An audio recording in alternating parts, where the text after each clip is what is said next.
guys, welcome back. In this video I'll be showing you how to make my natural hair oil. The first thing you'll need is the extra virgin olive oil, some rosemary leaves, castor oil, peppermint oil, carrot seed oil, and jojoba oil.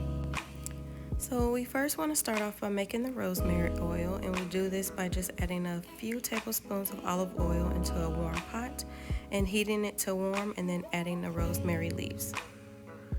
So you don't have to let this sit very long. You maybe just need to cook the rosemary and the olive oil for 2 to 3 minutes at max, and just let it soak up all of the nutrients, and then we're going to move it into another container.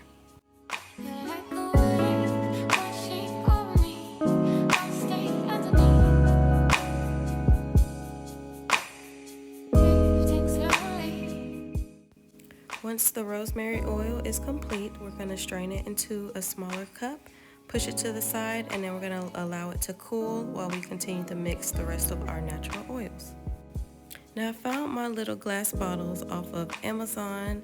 It came with a complete kit. It came with labels, a funnel that you see here, and about 10 glass bottles.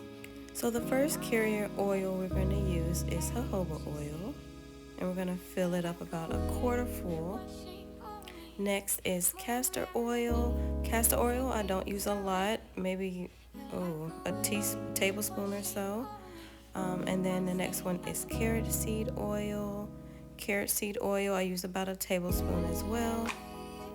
And then we're going to add in our rosemary olive oil mix and fill the remaining of the bottle up.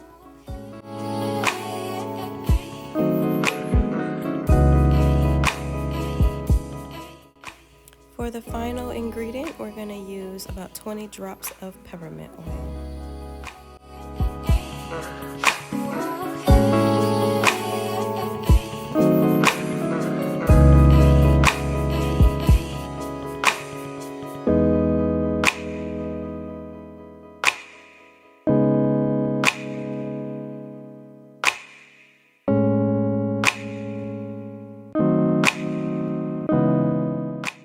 So to use your hair oil, you just want to make sure that you do shake it up or mix it thoroughly, and then just apply to your scalp as needed with the dropper. Now obviously you can use whatever oils you would like. I chose these because of the specific benefits. I'm trying to strengthen and grow my hair, but there are many to choose from. So I hope you guys enjoyed this video. Hope it was helpful, and I'll see you guys in the next one. Bye.